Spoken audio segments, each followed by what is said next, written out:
Hey everybody, Taz from Critical Thinking Anarchist here. So I promised you guys all the whole Alyssa Milano webinar series, and so here it is. So I registered up for this just so that I could watch it.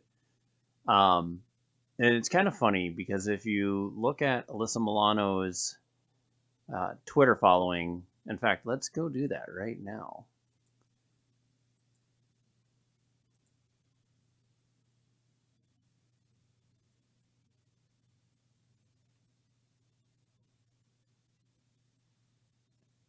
Along with all the other people I follow. She has 3.7 million followers. Much like everybody, a fair percentage of those are probably bots, but still 3.7 million people, give or take. On this platform that she has been touting for weeks, 382. So 3.800 followers compared to 3.7 million followers. So what is that? 1/1,000,000th of 1%? Something like that? 1,000th of 1%? Who knows? Anyway. Hello, everyone. This one is and welcome to Own the Vote 2020. Tonight's the first of 6 webinars designed to highlight problems in our election security and give you tools to help protect your vote. I know that this is a really difficult time, and many of us in America have strong political opinions, myself included, but there is nothing less partisan and nothing more uniquely American than making sure each of us has the right to vote and to have that vote we all counted have the right to vote accurately. That's been so there, you right are not going to hear about the politics so of it all from us during this series. We are here as a nonpartisan group of concerned citizens and nonprofit organizations, and we are just so glad that you're here to join us for presentation 1, wireless modems, disaster in the making. So before we get started, I'd just like to take a minute to thank our incredible partners at Free Speech for People, Let America Vote Action Fund, Stand Up America, and When We All Vote. Okay, I think we're ready to kick us off. I'm a big fan of this guy. Please welcome Congressman Jim Langevin of Rhode Island's 2nd Congressional District, who will give us some introductory remarks.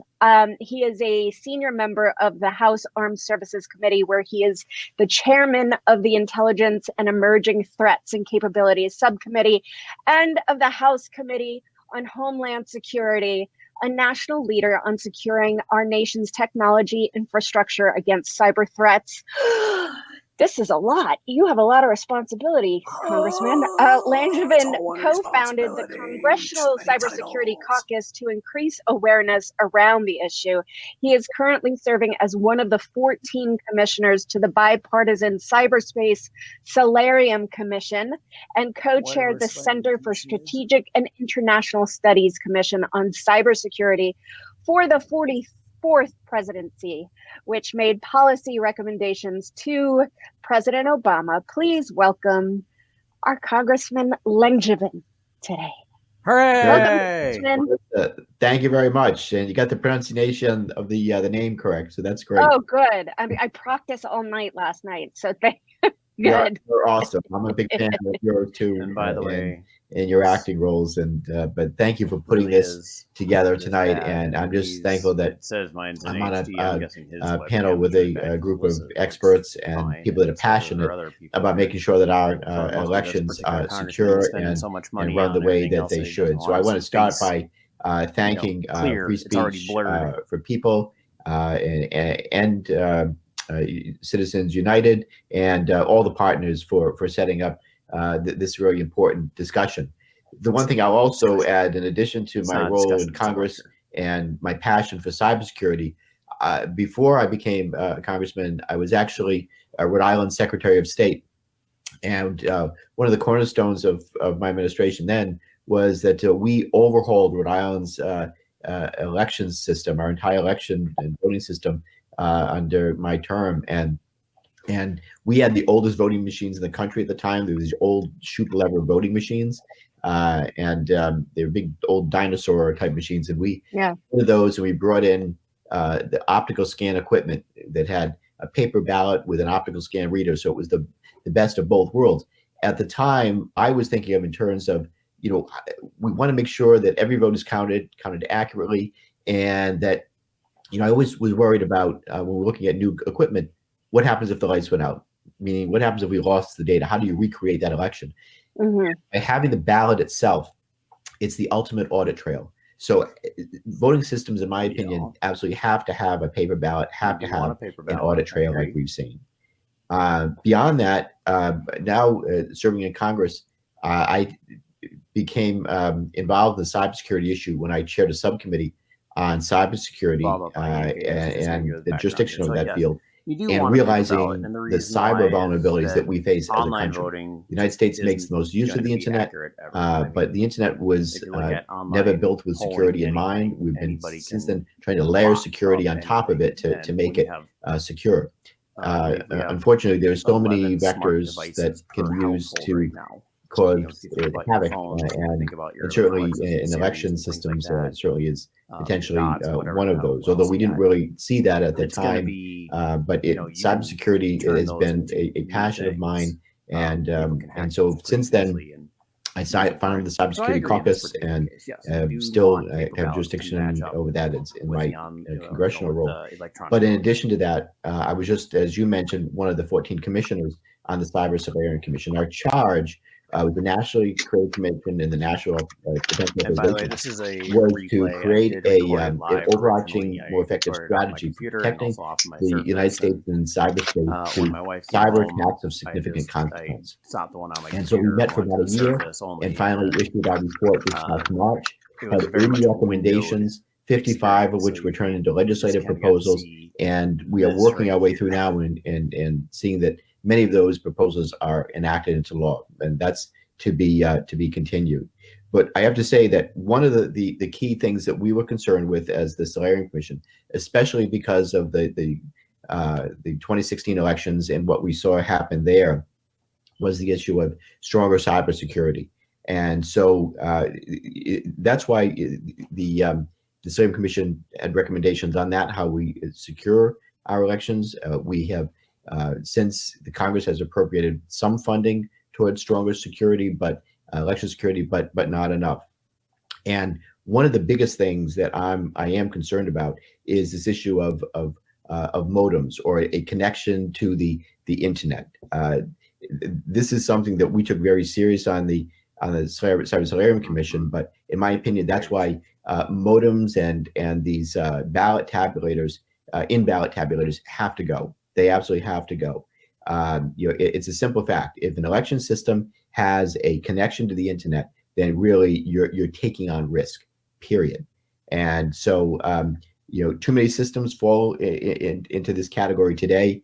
Many of them have modems and are intended to send information quickly. And want to get those to the tabulation centers quickly, but you're taking on an unacceptable level of risk. So I would just say that this is something we all have to be concerned about. I'm going to wind up here because I've probably gone on too long. But what we saw happen in 2016, where the Russians were trying to interfere with our elections, we have to be on guard and making sure that we're doing everything possible to have secure elections. It's the cornerstone of our democracy. It's really what we all believe in and stand for, and it ensures the survival of our country. And we can't let anyone, or especially a foreign power, try to interfere with our elections and cause doubt. And by having secure election systems, that's the best way we can ensure that our democracy survives and that every vote is counted the right way. Well, I think I speak for everyone who is on the panel, but also in the audience, that we agree. And that's why we thought it was so important to put this together, just to educate and empower people. So now I'd like to bring in the rest of our panel. Susan Greenall is the Senior Advisor on Election Security for Free Speech for People. She previously served as vice president of programs at Verified Voting and the National Election Defense Coalition, advocating for secure election protocols, paper ballot voting systems, and post-election audits. And Kevin Skogland is an election and cybersecurity expert. He is the president and chief technologist of the nonprofit, non-partisan Citizens for Better Elections, a technical advisor for Free Speech for the People, or for People, and a member of the NIST Voting System Cybersecurity Working Group, which is setting the cybersecurity standard for the next generation of voting machines. Kevin researches voting systems and all of their vulnerabilities. He was part of a team which identified and reported voting systems connected to the public internet for months at a time, which is just so crazy. So thank you both so much for being here. They have to do. So to Susan, for you first, I'd like to just start by asking you to give us a general overview of how voting machines work, especially the machines that have these wireless modems. What are the modems there for? Modems you speak Sure. Thank you, Alyssa. Thank you so much for bringing us all together to have these discussions. And it's so important. The wireless modems, as Congressman Langevin mentioned, are typically and most commonly found in the ballot tabulating scanners. The most common way people vote in the country is when you go to the polling location, you're handed a paper ballot. You can go mark it, and then you go and feed it into a scanning device. The scanning device counts the ballot. And then at the end of the night, the device needs to report that information. Now, there's different ways you can get the information off the machine. I apologize. But one of the ways that the vendors have been pushing a lot is to put a wireless modem in that scanning device and then send the vote totals back to the county headquarters via a wireless connection. And that means that machine in the polling location is exposed and connected to the internet, and the machine that's back at the county is also exposed and connected to the internet. So just break this down for a second. Yeah, because I don't understand this whole thing. People who aren't in this every single day can understand. So you're voting on a machine, and then the modem is giving the information to the internet so that we could collect the information and the data? So that at the end of the evening, when the votes are totaled, the machine connects to the internet, connects to its what's called an election management system, which is like a central server device, which collects that information and then aggregates vote totals. Because in one county, you're going to have multiple polling locations, so you want to be able to have the result from each of those polling locations aggregated. It doesn't need to go over the internet in this fashion, in which both of those devices are exposed. There's other methods of doing it. Because there are a lot of states that actually out and out ban wireless modems, and they get their election results pretty rapidly too, like all the states. So it's not an absolute. You don't need to use wireless modems. It's something that the vendors have promoted for their own reason. So is there then a way a voter can tell when they cast their vote if the machine they're using has and uses a wireless modem? Yeah. Is there There's sometimes the scanner will have a little sticker or label on it that says Sprint or Verizon or AT&T, which indicates that it's connecting to something. It's got some service. It doesn't always have that on it, but that can be an indicator. But the problem of the modems is not just that the totals themselves might be compromised when they're in transit. That's a possibility. But the bigger problem is we don't want either of those very crucial, important devices, either the machine that people are using to scan their ballots and count those ballots, or the machine that's receiving all the totals and aggregating the vote totals from the county, to be on the internet. Neither of them should be on the internet. They don't need to be on the internet. A lot of states, they don't have them on the internet. That's why we don't want them on the internet. Okay, we don't want them. Do you want them on the internet? They might be on the internet. And they shouldn't be on the internet. Kevin, let's switch to you. We've been told that we don't need to worry about votes being hacked because the voting machines are never connected to the internet. But as we just heard from Susan, a number of states use the modems to transmit data to county election headquarters. So, I mean, can you explain how these modems make election results vulnerable? Yeah, so I'm part of a team that was researching modems and discovered modems that were left online. And we started our research because vendors and election officials kept making repeated public statements that voting machines are never connected to the internet. It was even on their website. But we knew that wasn't true. There were documents that showed clearly the role that the internet played. So we used those documents to, figure out what that equipment looked like and then set out to look for it. And we knew that, as Susan described, that the machines that are in the polling place made a connection back to headquarters. So we were expecting that there are sort of two systems that might be seen online, those machines in the polling place, as well as the headquarter machines. And the ones at headquarters should be online for a lot longer because they're there listening for these machines to sort of pipe up and send their results over. So we went looking for them, and we found several dozen that were online and visible to the public. And not only were they online, which is concerning enough, but they were being left online for months, even all year round. In a lot of cases, they were running old software that was missing critical security updates, sometimes even software that was past its end of life. And there were concerning configurations that we felt had not been reviewed by security experts. So there were a lot of concerns there. And even if a system was well set up, a lot of times what happens is the vendors sell the solution to the counties, and then they step back from it. And they trust that the county is going to manage them well over time, but they don't. And several election officials told us that they never received guidance on long-term management.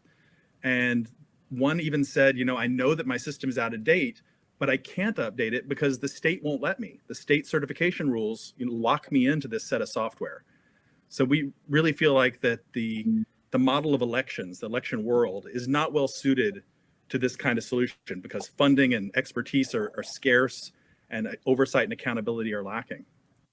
Now, I will say on this one, he's mostly correct because, of course, a lot of the people that are involved in these things don't have a clue what they're doing cybersecurity-wise. They don't have a clue what they're looking for. They're expecting vendors to tell them exactly what they're, exactly everything. They're expected to be handed an instruction manual, and the vendors are just kind of like, it's a one and done thing because they don't make money off of these things. There's a reason why you don't see vendors just jockeying for these things other than once in a while, just, every couple of years to get a good government grant. Oh, hey, try this thing, But it's not like there's a big money-making thing in this because most people are going to keep them for years and years and years on end. So what are you going to do? Update software? Well, of course, like you just said, states and counties and things like that have certification things that they need to do. And if you update, now you're out of certification. So you got to get sorry about that. So you got to get recertified.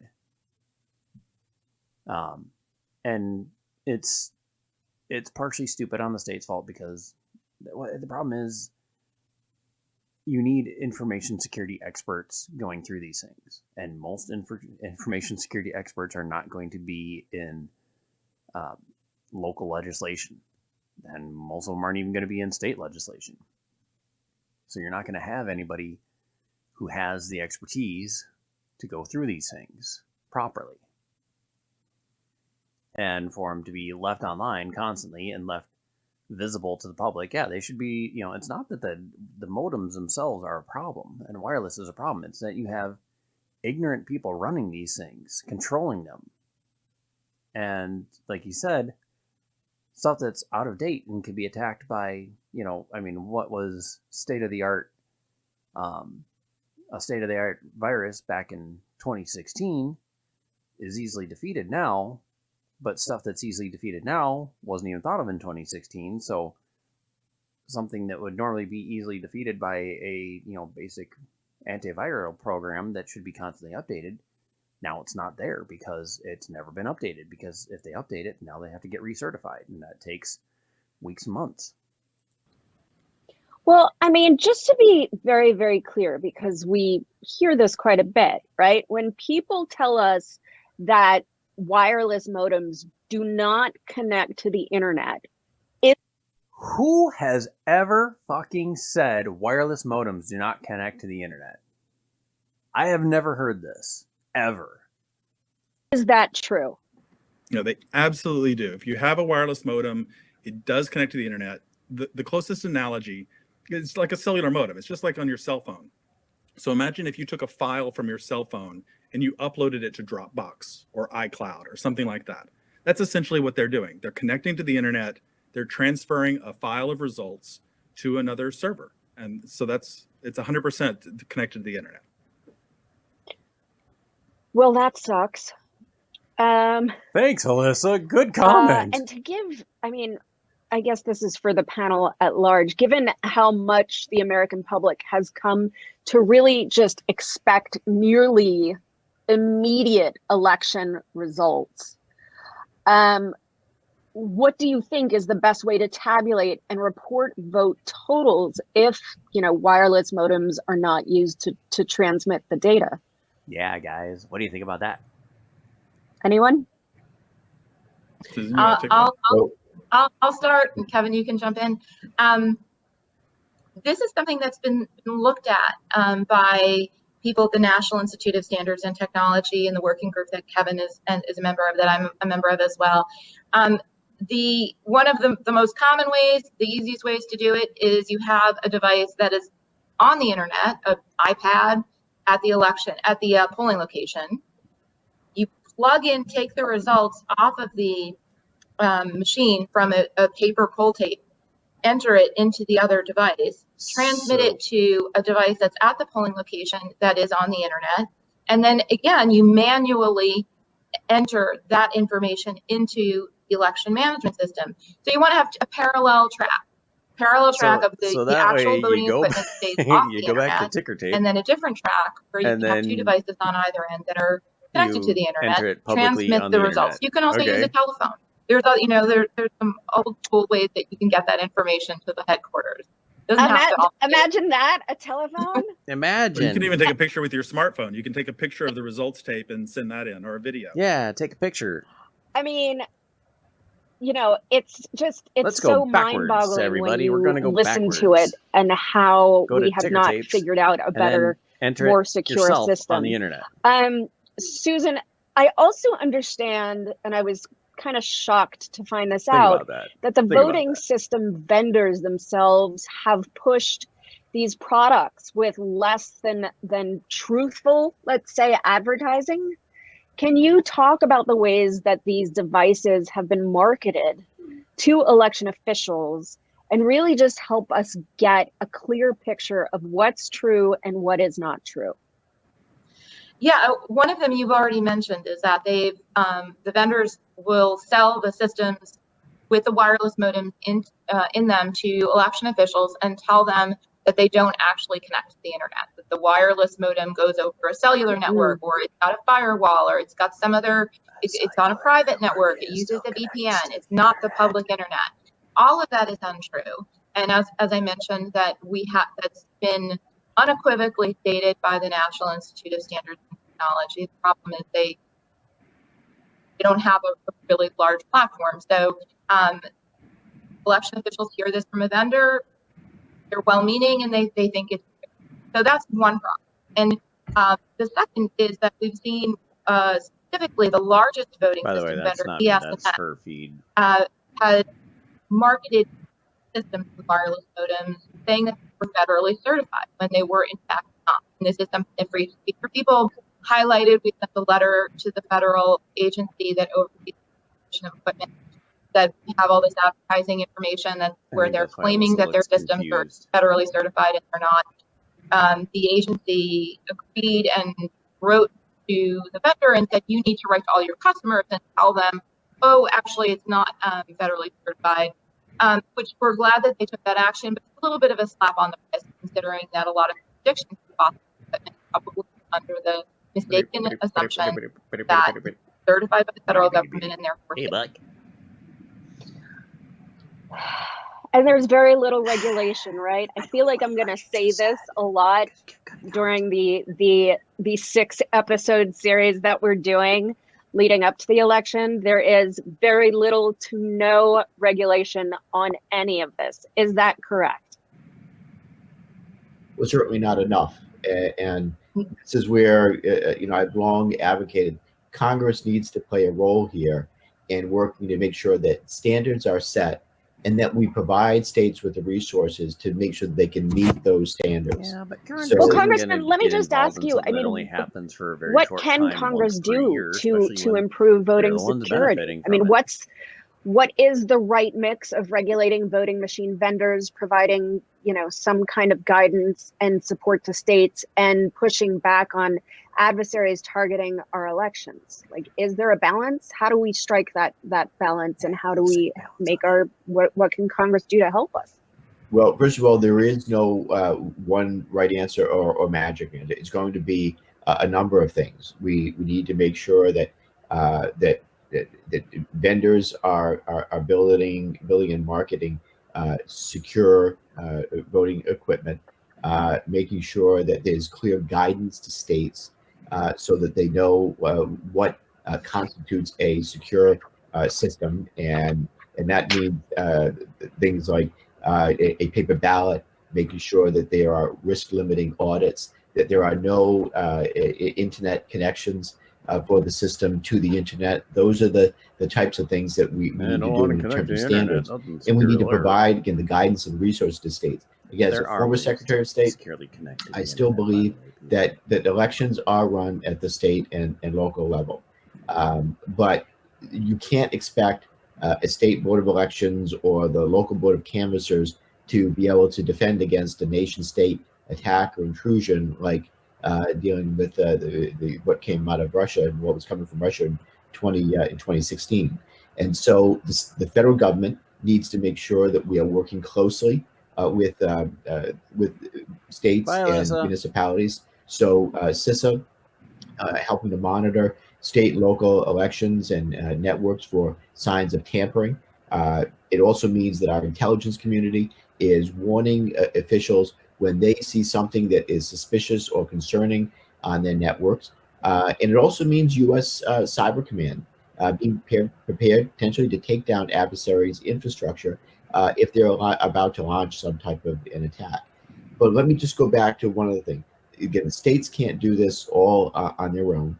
Congress needs to play a strong role here, not only working to set standards, but also making sure that we're appropriating funds to help states meet those standards with new equipment and risk limiting audits. So Congress has done some things, but to be honest with you, the fact that we haven't had a broad election security bill, HR 1, just by way of example of what we passed early on in this Congress under Nancy Pelosi's leadership and Democratic leadership in the Congress that we're in right now, we passed that. It's been sitting on Mitch McConnell's desk, unfortunately, but it would have provided the right level of support and funding. Now we've done some funding, about $800 million over the last couple of years through appropriations and couple of the recent COVID aid packages that we put through.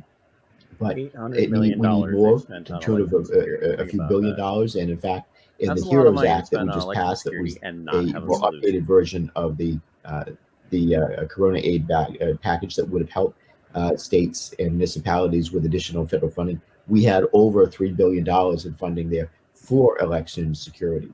So again, we asked basically local governments and local municipalities and state board elections to run federal elections, but we really right now give them very little help to administer those elections. Right. So that's what we need to do more of.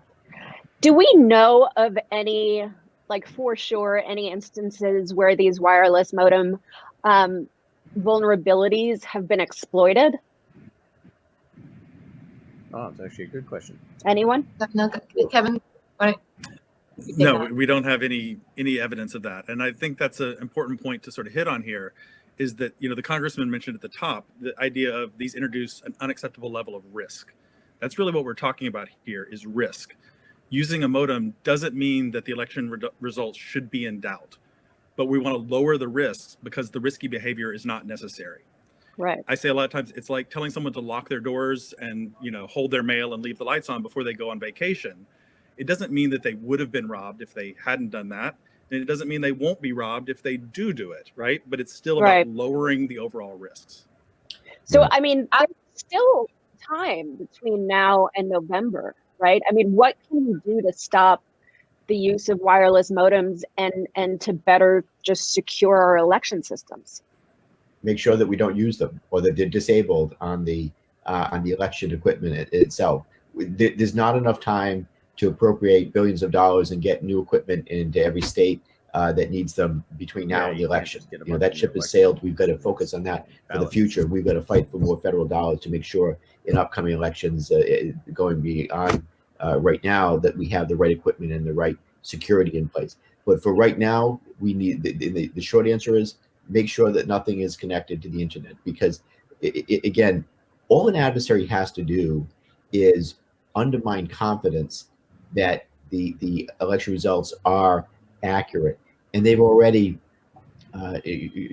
accomplished a goal of undermining confidence in the outcome of the election. So let's make sure that is one avenue that we shut off, and it doesn't allow that adversary to even go down that road. You look at what happened in 2016.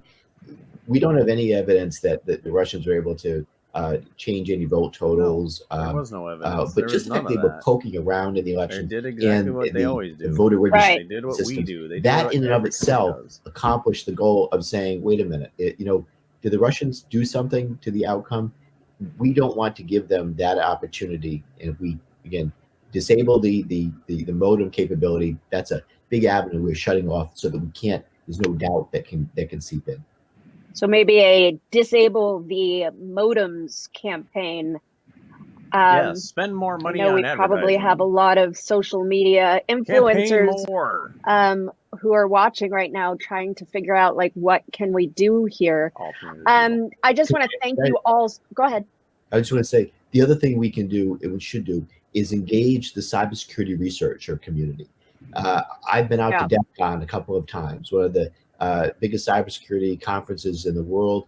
And on balance, what I found is the cybersecurity research community, the hacker community as they're otherwise known as, they just want to make sure that the internet is running right.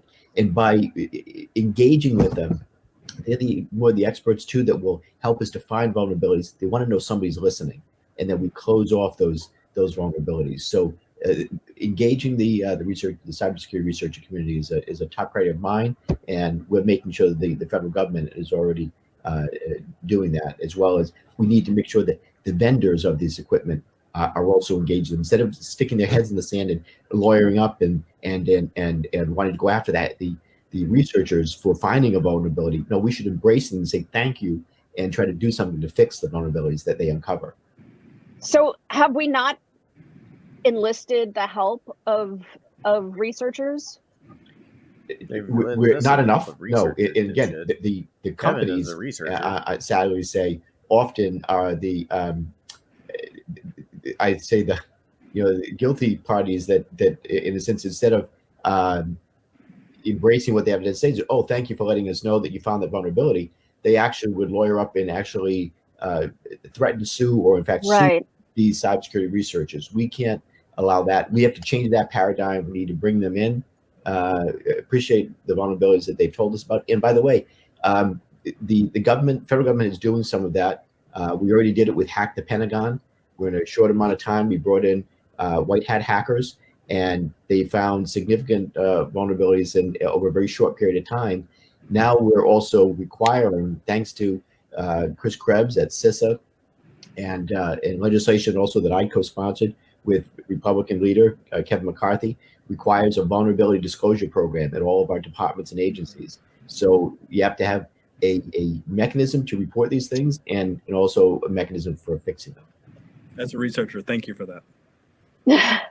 Well, thank you so much, all of you, for this discussion. I want you to stay right where you are, though, because in a few minutes we're going to ask you back on stage for a Q&A session. So before we get to our next guest, for those of you that are watching, please just look at the bottom of the screen where it says polls. We would like for you to take a poll. We want to know if you're already registered to vote. So that is your poll right there. And then if you have a question for later on, you can ask a question right next to that.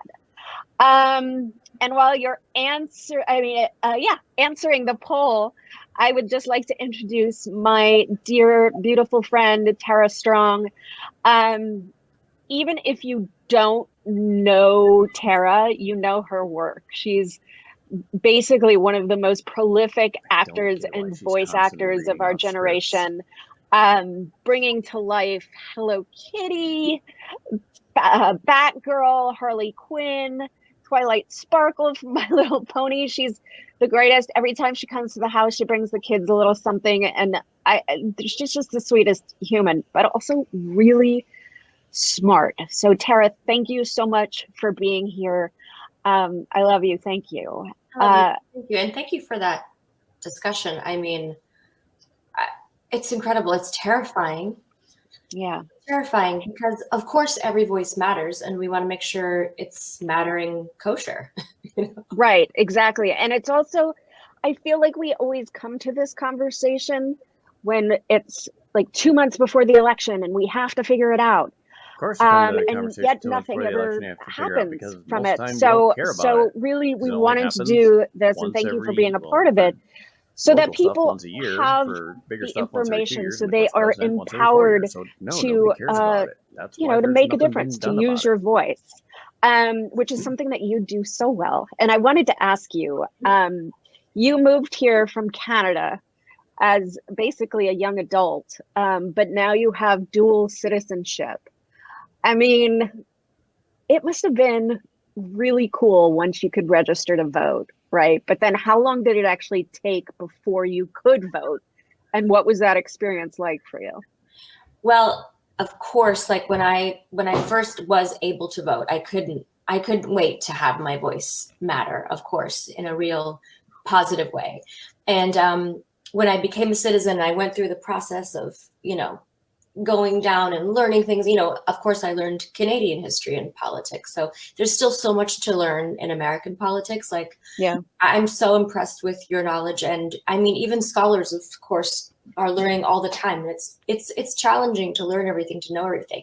But then to vote and have your voice matter and be heard, it was so, so important. And I was very proud to do it. And then, of course, this last year, my son, for the first time, was 18 and he could vote.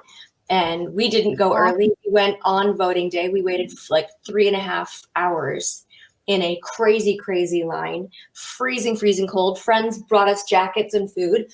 And he said the same thing. He's like, I want to do this. And even though it was like so long, it's just, knowing that you're somewhere a part of history. And it's so important that everybody knows that every single vote counts, all voices matter. I see how people can become discouraged and think that it doesn't count, but it does, it matters. And of course, you can't complain if you don't participate, right? So That's right. You got to get in there, and it makes you feel like you're part of this process, even if it's seemingly in a small way, it's in a big way. All collectively matter.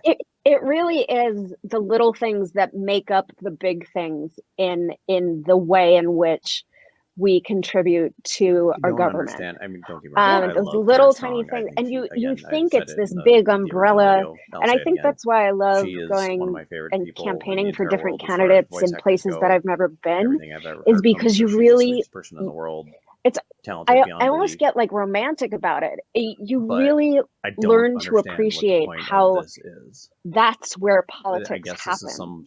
Like in the garage of someone's home with a district map. Tell your story about coming here from Canada. taped up to the wall, and it's so because that'll get people engaged. Inspiring, like, well, and people just getting out there, and like-minded people working towards a common goal, and it's such a community experience. Okay, so there's and you really feel a part of it. And when you meet candidates, don't you find this? When you meet a candidate and they're authentic and they're passionate and they want what's best for their community, it's like, I wish I could hop on board and support everyone that I felt had a good heart, you know. I know. It's so inspiring to meet people that really care about their fellow man. It's just, it's a beautiful, beautiful thing. And then once you start going, it becomes addictive. Like, I want to than anyone. You know, how can I help? When the character voice is there. Exactly. Well, if you could give a piece of advice to someone who basically isn't registered to vote, what would it be? Register to vote. You know, that part is trustable online. Go online, register to vote. Wherever you are, but I'm in Toronto, Canada right now shooting a series, so I'm definitely doing absentee ballot. But wherever you are, just register. Your voice matters so, so, so much, and we are all in this together. And just please don't think that your voice doesn't matter, because I hear that a lot. It's just not true. Every voice matters. Not at national level. You're amazing. Thank you so much. Absolutely, 100%. And let's take a look at those poll numbers and see what we have. Oh, I mean, like 95.8% are registered to vote. 4.2% are not registered to vote. So, I mean, that's a big majority, and that's good, but there's still some people that are not registered. So if you are not yet registered, here's a really easy tool from our friends at When We All Vote. Should be coming on the screen right now. So what you can do, a question right now, Tay Phoenix ask what can be done at this late date to make sure people are voting paper ballots. Nothing. To vote paper ballots, people should you can vote absentee. Pretty much everybody that's a good way to vote with a paper ballot. If you're if you're in a state that will allow you to vote absentee or vote by mail. If you're in some states, you have the option to vote by paper ballot. There's some states, unfortunately, that still are requiring people that go to the polling station to vote on an electronic device, which is not optimal. So your best bet is to try and vote absentee, and then your vote will be recorded on paper. And you can always drop that ballot off in a drop box if you have them in your state, or at the county elections office, or even at some polling locations. Drop it off. I guess there are some electronic voting. I've never seen one. In addition to that, there are some people in I think most municipalities or a place where your local board of canvassers, you can do in-person voting. I know that's the way it is in Rhode Island leading up to the election. You can actually do in-person voting at the board of canvassers. So if you get closer to the election and it's too late to request an absentee ballot to vote by mail, then you very likely, hopefully, I know that's it. Again, the way it is Rhode Island, I think in most states you can vote in person at your local board of canvassers, but you should call and ask if that is a possibility. Yeah, go ask. Smalls has asked, can our current voting system support millions of hand-marked ballots? I'll take that again unless someone else wants to jump in. Okay. Absolutely, you can. Our system can count hand-marked ballots. We have scanners that can very efficiently count ballots that's been marked by hand, and we don't need to engage electronic interfaces, any kind of device. For most people, they need it because of their ability they require assistance, and we always have electronic devices readily available for people who might need one. But yeah, we absolutely have technology to count our paper ballots. I would add to that the primary was a good test run. There's suddenly a lot more mail-in ballots coming in. And so a lot of these jurisdictions got to try it out. And a lot of them went and bought more equipment in the meantime, or got grants and funding to buy more equipment, so that they're going to be better positioned to handle the ballots that are coming in November. One caveat though, because there's some states that don't allow the processing of absentee ballots in advance of the election day, which means they have to wait until election day morning to start looking at the ballots and deciding, checking it against the voter rolls to make sure that it's eligible. So processing the ballots, and then scanning. Some states, they can start scanning the ballots deeper more in advance of election day, so that on election night they don't have a full backlog of absentee ballots to process. There are some states that don't have that sort of provision, so we're going to see a disparity of some states where it's going to take a lot of time. Not because we don't have the technology to comprehend our paper ballots, because of certain procedural regulations. Whatever happened to your words there, Giselle? You're breaking up a little bit. Oh, no. Just so you know. Okay. I'm going to sit closer then. So Stephen versus Pharma asks, do we have a map of precincts that have modem-based voting machines?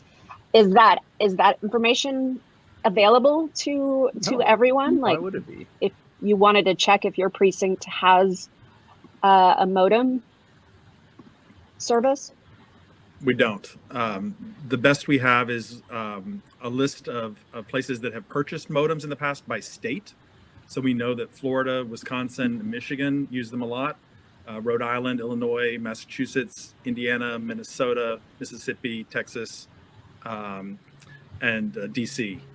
And so Florida, Washington, what did you say? Florida, Wisconsin, and Michigan, which are basically really vital to every single election. Is it because they don't want us to know where those machines are, or listen, no, they're purchased county by county, so some counties opt for it. And they don't want us to know they have those. There's just that information isn't something that's cataloged anywhere. Not every state has a statewide uniform election system. Many states have the elections really controlled and run by local election officials in a county or a municipality, and they are actually responsible for purchasing and running their own equipment. So in a state, for example, you could have several different types of election machines, just by way of example. So I'm getting a lot of questions here about specific areas, like how can I discover in Shelby County, Tennessee, if our touchscreen election machines have modems installed? You can call the State Board of Elections, start there, and ask those questions, and certainly that information could be published by an independent group or an individual. And so I would start there. If you don't get the answer you need, they say what do we need to do to get that information from different municipalities. But I would think that in each state you could go to a central place and say, does our state have any equipment there that has modems? I'd say the key question to ask too is, how are end of night results collected? Ask your county, how do we get those results back from each of the precincts? And amazing. Charles Stafford asks a good question. He said, if I can bank wirelessly using encryption, could not the same happen with vote totals? Yes. Do you want to take that, Susan? Why don't you take it, because I'm not sure if my mic is so cracking. Yeah, it is very different. I mean, the thing about things like banking is that there is a ledger somewhere else, and it can be reversed, right? And it's not secret. It's not a secret ballot. So you can go to your bank and you can call up and say, hey, that transfer never went through, and you can then deal with it administratively. But with an election, you can't. With an election, your ballot is completely secret and anonymous, so it's not tied to you. And there's no way for you to go and reverse it and to solve a problem and fix it later. So it's a very different set of circumstances. So not really. Jim is asking, what's the risk with wireless modems exactly? Denial of service attacks, hackers getting into the server and changing the vote count, all of it? Calculated securely and sent securely. I'd say it's all of it. One that I'm very concerned about is ransomware. We've seen ransomware really on the rise. A lot of times it's automated scripts that just take advantage of opportunity of servers that have been left online and left vulnerable. And then they go in and essentially encrypt the whole system on the back end. and then ask for a ransom in order to, to give the county access to it again. So I think there's some real concerns there. Tim asked, do each of these wireless modems have their own specific VPNs? No, these are not using VPNs. They're using, to be a little more technical, SFTP, Secure File Transfer Protocol. So it's like I said, it's very similar to transmitting a file to someplace like Dropbox or iCloud. So it sounds like basically all they need to be doing is hiding. I think one more question, which is, let's take Holly's question. She asked, we are all concerned. That's why we're here. No, I support your work, Congressman. How can we as individuals make a difference? Well, I'll start by saying, everybody out there, please get registered to vote and actively participate in your democracy. But the other thing you can do is make sure that the people that that you're voting for are people that care about election security and what is their plan. Do they support resources to states and municipalities so that we can make sure we have the most secure elections possible with standards? Those are the I would say some of the biggest things that we can do. Again, continuing to make sure that that every vote is counted, but make sure it's done securely. We want to make sure that when we're electing people, that they're also running on a platform of more resources and stronger requirements for elections, so that they run safely and securely and effectively. Well, this has been really, really, really incredible. Is there anything that you guys would like to add before we move on? I just want to find out, can you hear me okay? Am I breaking up? Yes. Yeah. You can hear me? Yeah. So we are circulating a petition. People to sign. Please sign on and share it. Yeah, you're still breaking up. Calls on state election officials in states that use wireless modems to disconnect modems for ASAP. We also have other tools that are going to go up on the Own the Vote website that include talking points, information about the issue. If you want to send a letter to election officials, I saw there were a lot of people in Florida where there are modems in Florida. Your county election official and let them know this issue and give them the resources they need to help fix this, so that they will disconnect the modems and come up with other. Yes, and there's a teal banner that just came at the bottom of your screen, and that is, if you click on that, you can sign the petition. Please, please, please sign the petition right now. I'd like to thank Congressman Langevin, sign Susan the petition. Greenall, Remove wireless and modems from voting machines. Go back to ticker tape. Skoglund. Skoglund, is that right? That's right. Skoglund, for taking the time to be with us here today. I learned a lot. Did you And really? To our incredible audience, wow, thank you so much for making, look, we're almost 350 people strong for our first episode. I would say that is really great. Please tell your friends, before you go tonight, you've got homework. First, if you're not a QR code person, our friends at Stand Up America have a handy text to register tool, QR code secure, which is up on the screen now. Just text ballot. Is texting secure? 21333 to start the process. I don't know.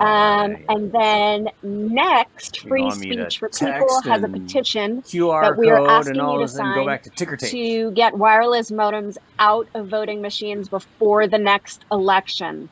I think we can all agree after seeing this episode that is really, really important. No, really and please remember, this is not, it's not about party the fact that the modems are there. It's so about not available really each of our fundamental right to have our votes counted and reported accurately.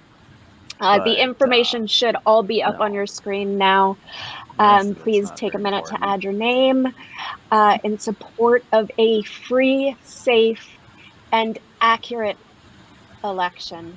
I would just, again, especially like to thank our partners at When We All Vote, Stand Up America, for the most Let part, America this is Vote Action Fund, really and Free Speech for People for their like, oh invaluable God, support to making all of this happen. And then, so not next Monday, but the Monday after, join us again. Shut up, Alyssa, so that's 2 weeks.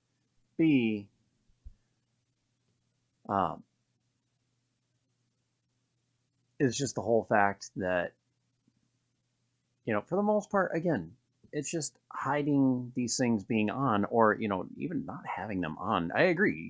They shouldn't be on all year round. Why are they on all year round? Why are they plugged in all year round? What's going on with that? I get that they may need to be tested certain times, and if there are going to be some sort of security software updates that need to be done, they should be done during those times. But aside from that, there really is no reason for them to be plugged in. They're just wasting energy, they're wasting bandwidth, they're wasting a ton of stuff on that. As far as the whole secure internet thing, yeah, there are plenty of ways to make it secure. But they really should be working with vendors, trying to make sure that they have secure systems. And part of doing that would be to,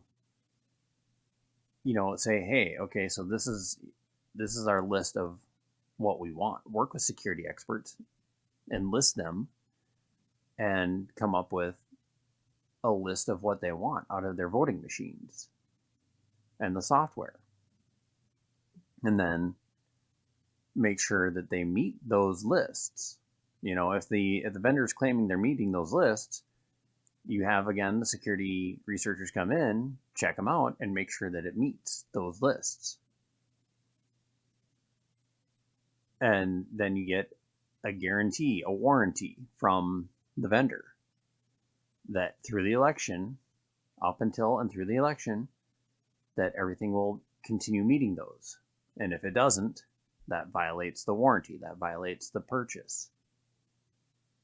Something like that. Just very simple stuff. This is not something that should require billions of dollars to do, and taxpayer money every single time.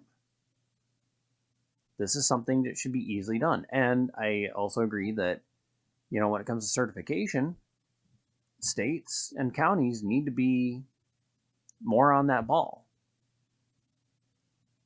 But there's nothing inherently wrong with wireless modems and voting machines.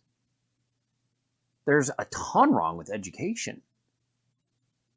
And again, with this agenda of they're bad, you should never use them, you should never exist, they should never have them, we should go back to ticker tape, and then you take a picture with your iPhone, your iPad. How is that better? Well, because then you have a paper ballot. You already have a paper ballot. The paper ballot is in there. If you're using the optical scanners.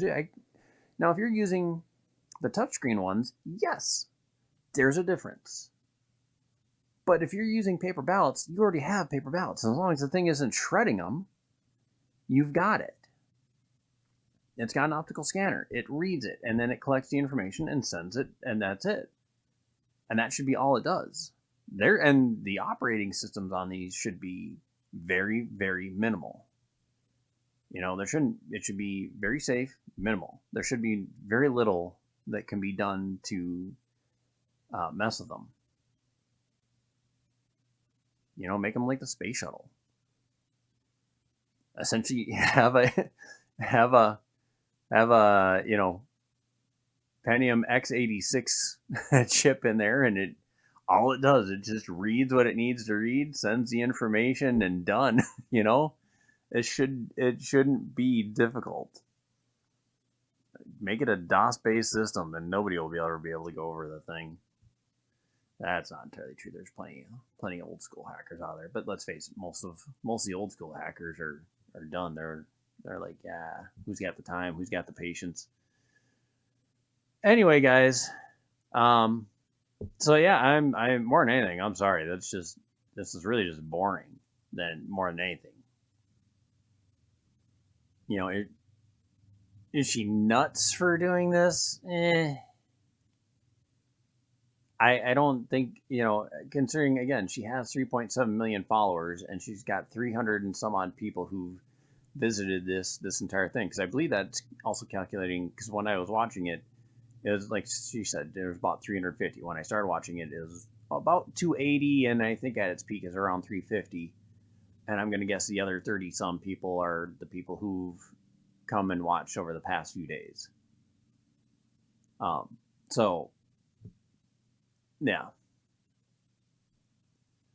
So obviously, there's not many people who really care about this type of thing. And again, it's a once a year thing that election people have to deal with it, because local elections are pretty much every year, by the way, people. So go and vote for your local stuff, man.